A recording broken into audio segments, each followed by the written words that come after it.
नमस्ते, नमस्कार, सलाम, प्रणाम, दंडवत बंदगी। इस वीडियो से पहले आप सभी ने सुना राजा बिरदेव सिंह बघेल का प्रतिज्ञा और बिजली खां का मगहर से काशी आना और सतगुरु से अपना दुख सुनाना, सतगुरु को काशी से मगहर के लिए यात्रा करना। अब आइए सुनते हैं मगहर की यात्रा एवं कसरवल धुनी का प्रसंग। सतगुरु कबीर साहब जब काशी से चले तो सर्वप्रथम कहाँ रुके। इससे पहले आप सभी से अर्जी, निवेदन, विनती, प्रार्थना है, लाइक कर देंगे, सब्सक्राइब कर देंगे, शेयर कर देंगे ताकि सभी श्रोता बंधु को, भक्त प्रेमी को सुनने को मिले। शाहे बंदगी, शाहे बंदगी, शाहे बंदगी। संत मंडली गोरखपुर मगहर के लिए चल पड़ी। संत मंडली के साथ साथ गुरुदेव चलने लगे। यह जानकर कि काशी से गुरुदेव का यह अंतिम प्रस्थान है और जो शिष्य जिस दशा में था वह उसी दशा में दौड़ पड़ा। नगर में हाहाकार मच गया। नगर के लोग कहने लगे कि आज क्या हो गया जो गुरुदेव हम लोगों को अंतिम क्षण के लिए त्यागे जा रहे हैं। इस प्रकार सभी लोग रोते चिल्लाते पीछे पीछे चल रहे थे। ऐसा लगता था कि अब काशीपुरी में कोई नहीं रह जाएगा। काशी बिना नाथ की नगरी हो गई। जो लोग जहाँ से सुनते थे वे लोग वहीं से दौड़ पड़ते थे।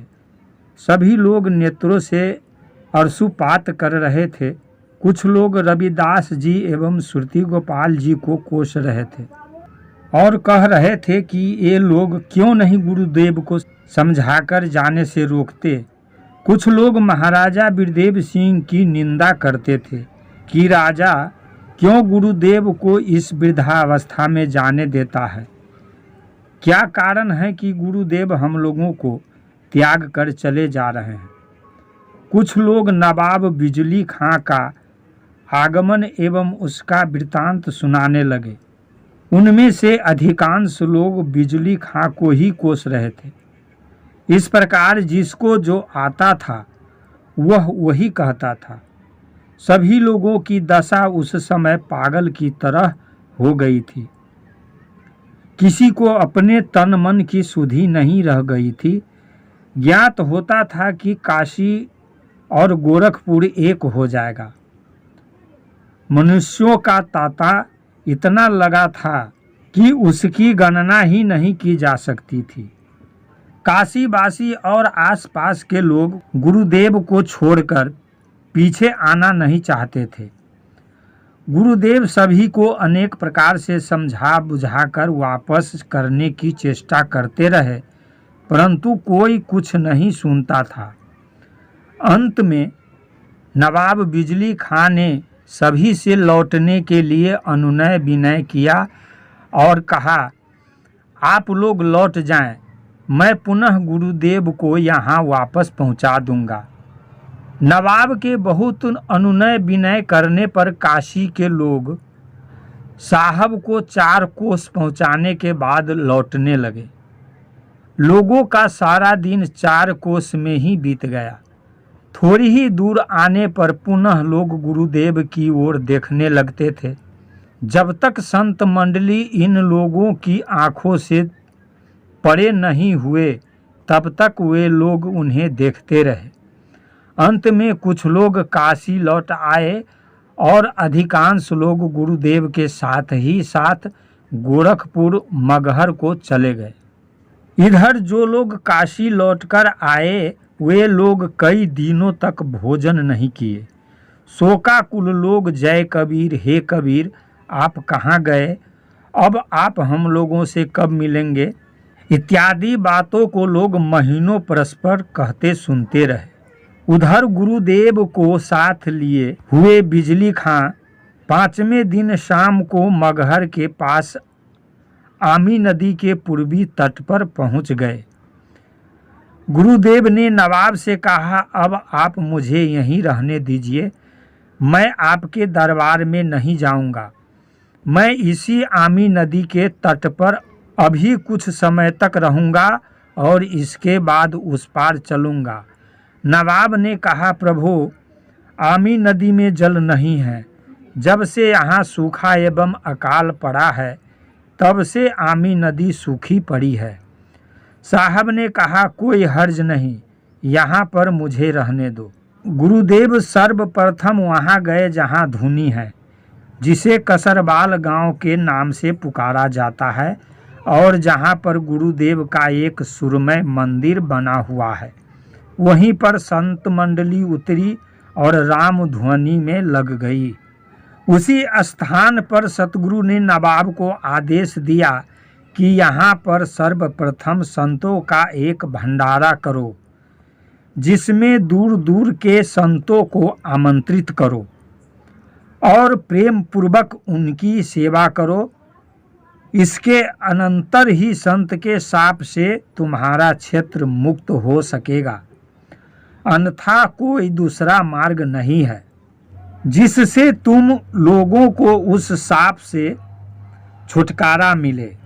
गुरुदेव की आज्ञा पाते ही नवाब भंडारा कराने के आयोजन में लग गया।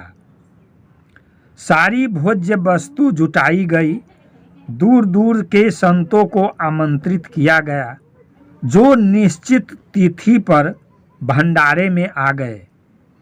उस भंडारे में गोरखपुर के नाथ गादी के महंत गोरखनाथ जी भी आए थे। आप लोगों को इसका ध्यान होना चाहिए कि जो गोरखनाथ की गादी पर बैठता है वह महंत गोरखनाथ के नाम से पुकारा जाता है। उस समय के वर्तमान महंत जी से गुरुदेव का समागम कसरबल ग्राम की धूनी पर हुआ था। वे आदि गोरख ही थे, ऐसा अर्थ नहीं लगाना चाहिए, क्योंकि आदि गोरखनाथ का समय सतगुरु कबीर के समय से बहुत पहले था। आदि गोरखनाथ सतगुरु कबीर से लगभग 500 वर्ष पहले हो चुके हैं। उक्त भंडारे में उस गादी के महंत जी आए थे, जो बड़े सिद्ध महापुरुष थे। जितने आमंत्रित संत थे वे सब आए तथा भंडारा का सारा सामान भी आ गया, परंतु जल की व्यवस्था नहीं हो पाई। जहां हजारों लोग आए थे वहां कितना जल लगेगा इसका अनुमान किया जा सकता है। अतः एवं जब महंत गोरखनाथ जी आए तो वे गुरुदेव कबीर से बड़े प्रेम से मिले। दोनों में बड़ा सत्संग चला, कुछ योग युक्ति की बातें भी हुई।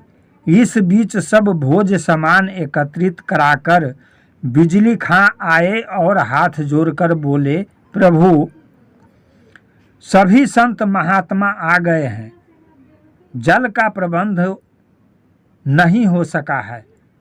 शायद ही किसी कुएं में 2-4 घड़े से अधिक जल मिल सके, वे भी यहाँ से बहुत दूर है। गुरुदेव ने कहा, इसकी क्यों चिंता करते हो? तुम्हारे नगर में गोरखपुर के महंत नाथ जी स्वयं पधारे हुए हैं। तुम राम राम कहो, सब पूरा हो जाएगा। नवाब को सांत्वना देकर सतगुरु कबीर श्रीनाथ जी से बोले, नाथ जी, यहाँ भंडारा कैसे होगा? नाथ जी ने कहा, जल का प्रबंध हो जाएगा। और वहाँ से नाथ जी उठे। उन्होंने अपने पैर से भूमि को दबाया, भूमि फट गई, जल स्रोत बह निकला। इस चमत्कार को देखकर जन समूह आनंद विभोर हो उठा और नाचने गाने लगा। वहाँ के उपस्थित लोग श्रीनाथ जी का जय घोष करने लगे। जल की प्राप्ति हो जाने पर संतों को स्नान ध्यान करने की सुविधा हो गई। सभी संत स्नान ध्यान करने लगे।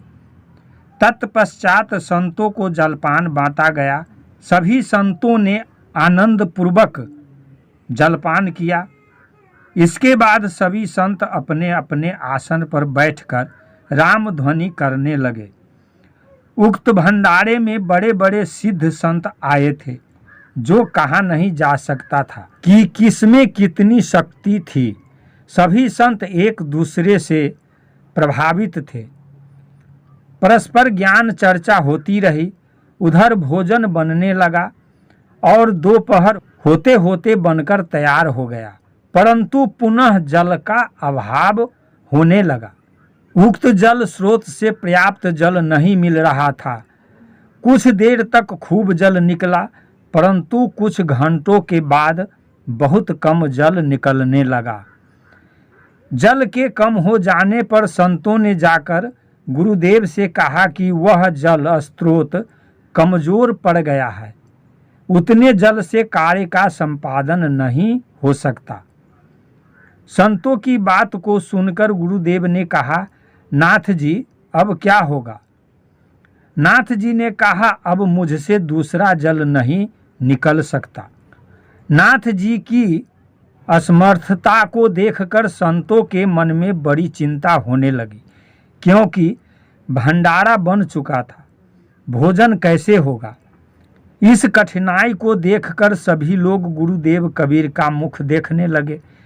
सभी संतों को निराश देखकर सतगुरु कबीर ने कहा, आइए सभी संत लोग राम ध्वनि करें, क्योंकि राम ही भक्तों के संकट को दूर करते हैं। अस्तु सभी संत एकत्र हो गए और राम ध्वनि करने लगे। जो राम असंभव को संभव बनाते हैं, वे क्या नहीं कर सकते। संत लोग राम ध्वनि में लग गए। उन लोगों को अपने तन मन की सुधि नहीं रही, वृत्ति रामाकार हो गई थी। सभी लोग राम नाम में तल्लीन थे। उधर विचित्र घटना यह घटित हुई कि जो 12 वर्षों से अमी नदी सूखी पड़ी हुई थी, वह फुफकार करती हुई बढ़ी चली आ रही थी। अपने तट के दोनों किनारे पर लगे हुए झोपड़ों के सहित बहती हुई काली नागिन की भांति आमी नदी फन को फैलाए हुए आ रही थी। जिस नदी में पक्षियों के पीने तक के लिए जल नहीं था, वह आमी नदी बिना वर्षा के आज सैकड़ों घर द्वार बहाए हुए उन्मत्त हाथी की भांति अपनी सूंड उठाए हुए झूमती हुई चली आ रही थी। उक्त दृश्य को देखकर उपस्थित लोग आश्चर्यचकित हो गए। आसपास के लोगों ने जाकर उक्त समाचार को संत मंडली से कहा, परंतु संत मंडली श्री राम नाम में निमग्न थी। उन संतों को यह पता नहीं था कि कहाँ क्या हो रहा है। अंतोगत्वा वह नदी का पानी संत मंडली के पास आ गया तो सभी लोग अपने अपने आसन को बांधकर भागने लगे। जोरों की चिल्लाहट होने लगी, अरे हम बहे जा रहे हैं, अरे मेरा प्राण गया, मुझे बचाओ, मेरा आसन बह गया, मुझे ठंडक लग रही है, इत्यादि प्रकार से लोग शोर मचाने लगे थे। कार्तिक मास का अंत हो रहा था और शीतकालीन समय आरंभ हो गया था। अगहन की ठंडक लग रही थी। उधर जल विप्लव हो रहा था। संत मंडली के बीच में पानी चला गया। सभी संत भीगने लगे। इसके बाद संतों का ध्यान टूटा तो इधर उधर देखते क्या है कि जल ही जल है। इसे देखकर संतों के मन में बड़ी प्रसन्नता हुई। सभी लोग आनंद से खिल उठे।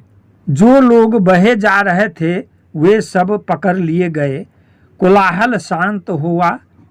सभी को वस्त्र दिए गए। सभी लोग शांत चित्त हुए। तब गुरुदेव ने कहा, अब संतों को भोजन कराओ। यह सब श्री राम जी की कृपा है, न कि हमारी। गुरुदेव का आदेश पाते ही सभी संत अपने अपने कमंडल में जल भरकर पंक्तिबद्ध बैठ गए। भोजन होने लगा। सभी लोगों ने सुखपूर्वक भोजन किया। 4 दिन तक भोज भंडारा चलता रहा। प्राय उस क्षेत्र के सभी भूखे अन्नविहीन लोग भोजन से तृप्त हो गए। सभी लोग जय कबीर, बिजली खां की जय हो, आदि के नारे लगाते रहे। अंत में चौथे दिन दक्षिणा के साथ संतों की विदाई हुई। सतगुरु के उपदेशों से सभी लोग में नवजीवन का संचार हो आया। गुरुदेव ने कहा, आप लोग सच्चाई के साथ संसार में निवास कीजिए, अंधविश्वास के कारण किसी की निंदा न करें, सदैव सत्य का ध्यान कीजिए, सत्य ही धर्म है, सत्य ही ईश्वर है, सत्य ही पुरुष को तार सकता है। परोपकार करते रहो, क्योंकि परोपकार ही जीवन है, परोपकार ही श्रेष्ठ है। सेवा से बढ़कर कोई मंत्र नहीं है जो किसी को बस में कर सके, इसलिए सेवा धर्म संसार को अपने बस में कर सकता है। कथनी निरर्थक है, जब तक कहने के अनुसार कार्य नहीं होता है तब तक लोकप्रियता नहीं मिलती है। कर्म करने वाले मनुष्य में विकार भाव नहीं उत्पन्न होते, इसी कारण कर्म करना सर्वोत्तम है। अकर्मण्य व्यक्ति ही दूसरों की निंदा करता है, वह सदा अपवादों के चक्कर में पड़ा रहता है। क्षमा के समान कोई दूसरा अस्त्र नहीं है जो अपनी रक्षा कर सके, इसलिए क्षमा करना उत्तम है। क्रोध के समान कोई दूसरा शत्रु भी नहीं है जो सर्वनाश कर दे। संतोष के समान कोई धन भी नहीं है जो सुखी रख सके। तृष्णा के समान कोई दूसरी व्याधि नहीं है जो सदा दुख दे। लोभ के समान नीचे गिराने वाली कोई शक्ति नहीं है जो रसातल को ले जावे। लोभ से ही मनुष्य का पतन होता है। मोह के समान दूसरा कोई बंधन नहीं है जो मनुष्य को बांध सके। इसी प्रकार राग देश के समान कोई झगड़ा भी नहीं है जो दुख का कारण बन सके। इसलिए विद्वान पुरुष को सतत सावधानी के साथ उपयुक्त दोषों से बचना चाहिए और निष्काम भाव से श्री राम नाम का जप करते रहना चाहिए। अभय रूपी अहिंसा का पालन जीवन पर्यंत करना चाहिए। बस यही सनातन धर्म है, इसी के द्वारा जीवन का कल्याण हो सकता है, अन्यथा कोई दूसरा मार्ग नहीं है जो प्राणियों के लिए सुख देने वाला हो। इतना कहकर गुरुदेव मौन हो गए। उधर आगंतुक संत महात्मा विदा लेकर अपने अपने आश्रम को चले गए। इधर जिस दिन भंडारा समाप्त हुआ उसी दिन जोड़ों की वर्षा हुई। वर्षा हो जाने से सभी लोग कहने लगे कि अब ऋषि का शाप दूर हो गया। यह सतगुरु कबीर साहब की हम लोगों पर महान दया का परिणाम है। अकालग्रस्त लोगों ने 12 वर्षों के बाद वर्षा का दर्शन किए। सभी लोग आनंद से नाचने गाने लगे, अनेक प्रकार से पूजा पाठ करने लगे। तत्पश्चात अपने अपने व्यवसाय में लग गए। खेती बाड़ी का काम शुरू हो गया। इस प्रकार राज्य की सारी जनता ने सुख चैन की सांस ली। अनिश्चितता का विनाश हुआ, सभी लोग खुशहाल हो गए। यह चर्चा सारे अकाल पीड़ित क्षेत्र में फैल गई कि सतगुरु कबीर साहब के आने से लोग अकाल मुक्त हो गए। प्रतिदिन आसपास के जनपदों से लोग सतगुरु कबीर साहब के दर्शन के लिए आने लगे और उनका दर्शन करके अपने जीवन को कृत्य करने लगे।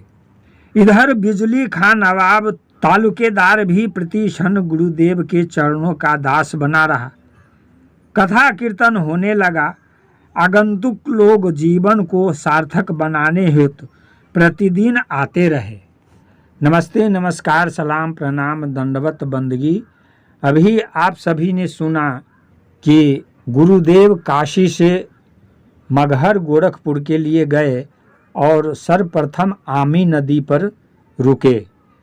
आमी नदी में किस तरह बाढ़ आई जो सूखी पड़ी थी, 12 वर्षों से सूखी पड़ी थी, और बिजली खां के द्वारा भंडारा किया गया। सभी संत भंडारा पाए और कथा कीर्तन होने लगा।